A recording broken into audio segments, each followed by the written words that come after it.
Você está sintonizado da Folha FM 98,3, a rádio que toca você. Hoje é quinta-feira, dia 28 de novembro de 2019, são 7 horas e 7 minutos. Bom dia aos ouvintes da Folha FM, eu sou Marco Antônio Rodrigues e começa agora o Folha no Ar, primeira edição, oferecimento Laboratórios Plínio Bacelar e Clínica Proteus. Vamos aos principais assuntos e manchetes do jornal Folha da Manhã de hoje, mas antes a previsão. Tempo parcialmente nublado com sol aparecendo, mas com 70% de chances de chuvas. Amanhã são 90% de chance.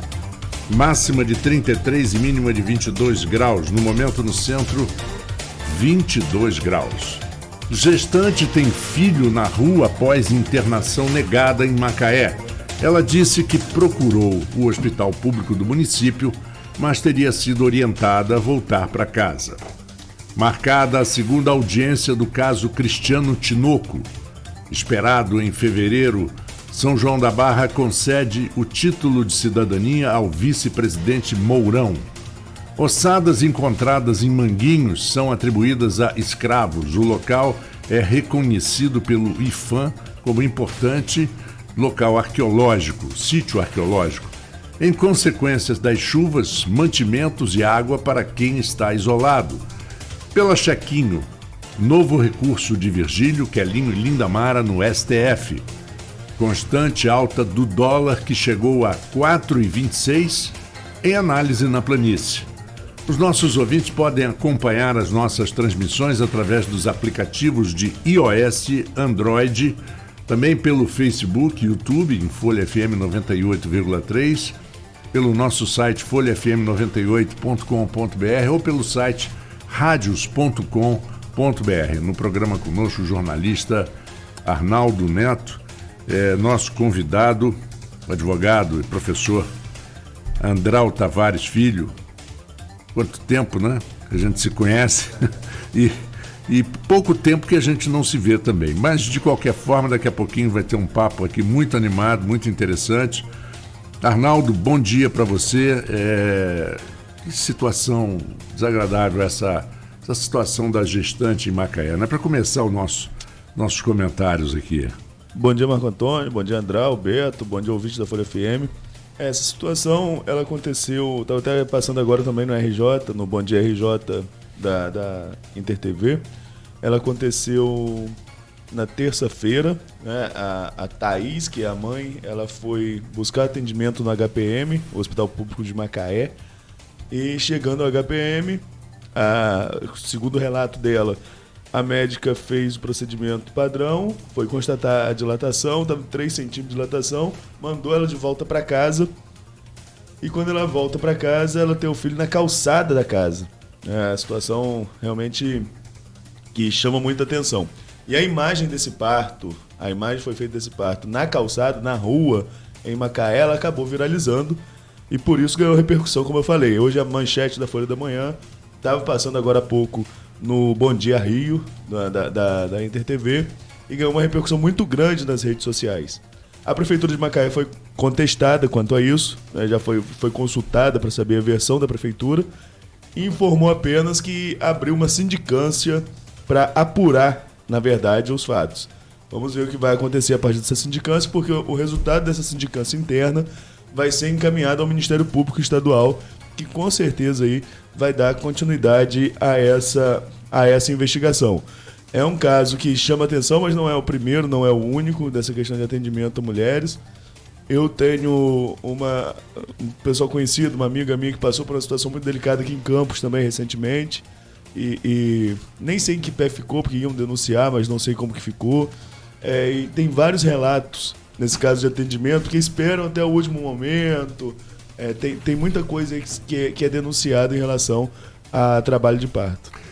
Tem uma série de fatos que acontecem, não só de parto, mas outras coisas que colocam as pessoas em situações embaraçosas, né? Eu até, se houver tempo, durante o nosso papo com o Andral, a gente conversar sobre essa situação do ser humano que é colocado numa situação embaraçosa por, digamos, teoricamente uma regra, A regra é essa, eu tenho que cumprir assim. Os protocolos, né? Protocolos, exatamente. Depois a gente vai falar um pouquinho sobre isso, se houver tempo, claro. Agora, outro caso emblemático, o Arnaldo, é a segunda audiência que foi marcada do caso do Cristiano Tinoco. Na verdade, a segunda audiência aconteceu ontem. Ah, sim, tá. A segunda audiência aconteceu ontem, tem mais uma marcada. Tem mais uma marcada, é isso. A segunda audiência de instrução e julgamento seriam ouvidos os réus do caso, mas houve também a convocação de uma testemunha, a irmã do Marvel, um dos personagens dessa história. Parece até história em quadrinho, né? Marvel, né? A irmã do Marvel é um dos personagens. O Marvel é um dos réus nessa situação, e ele está preso na Bahia. E a irmã dele foi ouvida ontem em juízo, e ela disse que o que estava no depoimento dela não é o que ela disse no depoimento da polícia. Ela meio que negou a versão que constava nos autos com relação ao depoimento dela. A partir desse depoimento, o juiz decidiu, então, cancelar a oitiva dos réus, fazer novamente a oitiva do Marvel, que pode ser por carta precatória ou videoconferência, para só, então, ouvir os outros réus envolvidos no processo. Para quem não lembra, o empresário Cristiano Tinoco, ele foi assaltado, ele estava ali pelo pátio da prefeitura, quando alguém chegou armado, chamou pelo nome, o sequestrou, pediu uma quantia em dinheiro, fez refém ele e a esposa, fugiram com o carro, abandonaram o carro ainda na BR-101, e depois de uma longa investigação, a polícia prendeu aí 5 suspeitos do crime. Uma investigação que envolveu a polícia daqui do Rio de Janeiro, do Espírito Santo e da Bahia, né? Foi uma grande investigação e acabou com todos os suspeitos presos. E entre esses presos tem também um outro empresário que era aí apontado como amigo de Cristiano Tinoco, que seria o mentor intelectual da ação. Chegou-se a essa conclusão a partir do fato que um dos assaltantes começou a pedir um relógio do Cristiano, que nem todo mundo sabia que ele tinha aquele relógio, e aí... nem todo mundo conhece, né? Nem todo mundo conhece, né? Então, a partir daí, foi um fio condutor da investigação para chegar a essa conclusão da polícia, que ainda vai passar aí pelo crivo da justiça. Pois é. E ossadas encontradas em Manguinhos são atribuídas a escravos. O local é reconhecido pelo IPHAN, Arnaldo, como um importante sítio arqueológico. Isso. Lá em Manguinhos... Mas provavelmente as ossadas ainda vão passar por certos... Sim, o IPHAN já determinar a idade, essa coisa. O IPHAN já pediu para cercar a área, para proteger o local, porque vai até lá para fazer toda essa perícia. O pessoal do Museu Histórico de Campos também deve estar lá no local para acompanhar. O que acontece é que eu particularmente não sabia disso, mas em Manguinhos, desde a década de 70, são encontrados ossos, e esses ossos são de escravos. Por isso se torna aí pelo IPHAN, reconhecido pelo IPHAN, como um importante sítio arqueológico. Né? E mais uma vez voltou a aparecer essas ossadas, isso aconteceu nessa semana. Tem aí na capa do jornal as fotos desses ossos que foram achados. A área está sendo isolada, monitorada pela prefeitura, e daí vai ver se realmente são ossos de escravos mesmo, reforçando aí esse sítio arqueológico que tem ali na região. Bom, seguindo, em consequência das chuvas, ontem até estava conversando com amigos cujos pais moram na Lagoa de Cima, e eles falam que ainda há alguns tem muita trechos, área isolada. Muita área isolada, dificuldade para se acessar o local e tal, tanto que mantimentos e água estão sendo levados para quem ainda está isolado. Isso, tem muita gente isolada ainda, a Lagoa de Cima está alta, o Rio Ururaí está alto. O mês de novembro é um mês de chuva. Se a gente pegar histórico, você vai ver que novembro realmente é um mês que tem muita chuva, acontecem esses casos de isolamento. Novembro e março são os meses mais comuns. Verão como todo, né? Verão é temporada de chuva forte, calor forte e muita chuva. Mas entre novembro e março aí é o período mais propício a isso se repetir aqui, sobretudo aqui na nossa região. Então, Lagoa de Cima continua aí com essa área isolada. A gente fez algumas fotos ontem da Defesa Civil levando água potável e mantimentos para essas pessoas que estão isoladas. Dentro dessas fotos a gente tem também crianças vindo de canoa para chegar ali e pegar o ônibus e ir estudar. Então tá nessa questão de isolamento mesmo essas localidades, né? O pessoal ali da região de Lagoa de Cima, ribeirinhos do Rio Ururaí. Eu voltei do Rio esses dias, quando a gente passou lá, a gente viu a força do rio e muita água, metade da casa com água, ou seja, é bastante água, né? É um problema antigo. Aí aquela questão que ontem as duas secretárias de meio ambiente colocaram aqui, o rio sobe demais ou as pessoas que constroem perto demais da margem do rio?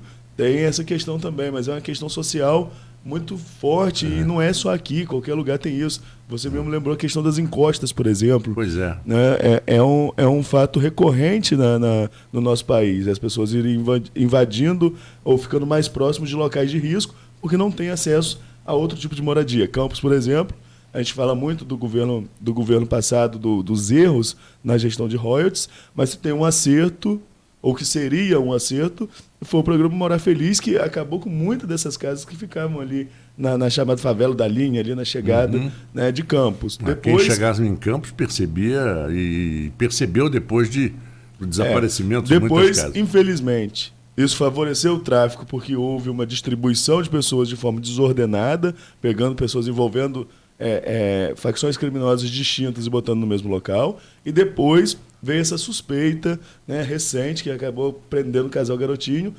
justamente nesse programa de casas populares, essa suspeita de desvio envolvendo a Odebrecht, que foi a empresa responsável por isso. A ideia, Campos Campos é um celeiro de boas ideias que depois acabam dando problemas, infelizmente. O Morar Feliz era uma boa ideia, a promessa de 10 mil casas populares de organizar. Mas só fazendo um adendo a isso, mas não é fácil. Campos teve um grande programa, o Morar Feliz 1 foi um grande programa habitacional. Isso ninguém pode negar isso. Infelizmente tem essa mancha de corrupção que é investigada, inclusive, como já que eu falei aqui, levou o casal Garotinho à prisão. Mas a ideia do Morar Feliz, a concepção e o primeiro projeto que foi totalmente concluído é um passo importantíssimo para Campos nessa questão habitacional. Só que tem muita gente ali nessas comunidades ribeirinhas. E tirar essas pessoas de lá é muito difícil também. Porque você cria um vínculo emocional. Eu mesmo moro em Atafona, eu moro num lugar que é um aterro, onde quando o Pontal, na década de 80, quanto mais avançava na Ilha da Convivência e no Pontal de Atafona, aterraram uma área que é ali onde é a Baixada, aquele caminho para o Pontal, quem vai a Atafona sabe disso, para tirar a gente dali não seria fácil, não. Ontem eu recebi a Joyce aqui, por exemplo, a secretária de Meio Ambiente, que é a pessoa que é quase da família, né? O tio dela era casado com a minha tia, e a gente conversava muito em bastidor, todo mundo queria que fizesse logo os espigões, né?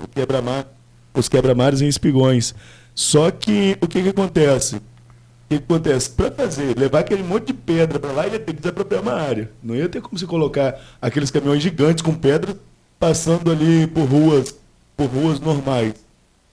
Só que para desapropriar a área ia ser delicado também. Ia ser uma situação muito delicada. Melhorou. A voz já não está muito boa. Se o microfone não ajudar, fica difícil. Às vezes acontece. Mas a garganta hoje está complicado. E nem foi, como disse Beto, nem foi por gritar ontem campeão, que já está ficando até sem graça. São muitas comemorações. Mas, enfim, não foi o caso. Mas voltando, essa questão de desapropriar a área é muito complicado. Tirar as pessoas da sua casa é muito complicado. Mas em situações ali como essa, de população ribeirinha, é um caso a se pensar, é um caso a se conversar. Um projeto tem que ser desenvolvido a longo prazo, não é uma coisa que se faz da noite para o dia, porque depende de recursos, depende também aí de uma boa vontade, assistência social, um trabalho contínuo. Porque não pode simplesmente pegar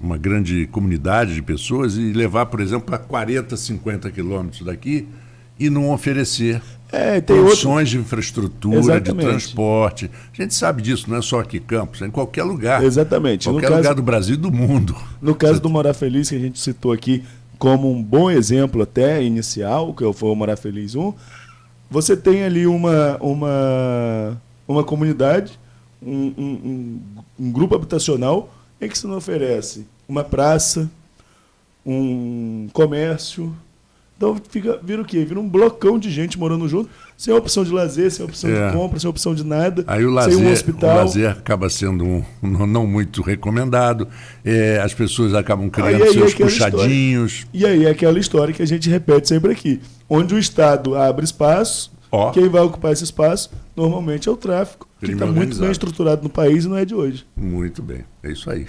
Eu até gostei da frase que a Joyce usou, aqui a secretária de São João da Barra, dizendo o seguinte, que as pessoas dizem assim, o mar está invadindo, a lagoa está invadindo a minha casa, ou será você que invadiu a lagoa, a área da lagoa, né? Justamente. A gente tem que ver muito isso, porque a natureza não tem jeito, Arnaldo. Você mora numa área de ação da natureza constante, você sabe que a natureza, você tirou dela, daqui a pouco ela vem e tira de você. Certamente. Legal. E você vê, a chuva. Foi bom até falar nisso, porque nós temos 90% hoje de chance de chuva. Aliás, o coordenador da Defesa Civil que esteve aqui falou que quando a previsão do tempo diz acima de 70%, é porque vai acontecer. Quando é só 50%... Eu estava assistindo o telejornal também, como eu falei, né, e lá eles estavam falando dessa possibilidade de chuva, ou seja, tem mais chuva por aí. E é bom a gente lembrar que não foi uma chuva, uma pancada de chuva, aquela chuva de verão. Foi uma chuva constante, ficou aí uns 5 dias chovendo todo dia, uma chuva equilibrada, e isso só foi acumulando, que por um lado é bom para a agricultura, né, porque a terra precisa, a gente estava passando por um período de seca há muito tempo, mas, por outro lado, tem as consequências das cheias dos rios. Uhum. Bom, você quer tocar em mais algum assunto específico? Vamos só lembrar aí a questão do TRF 4.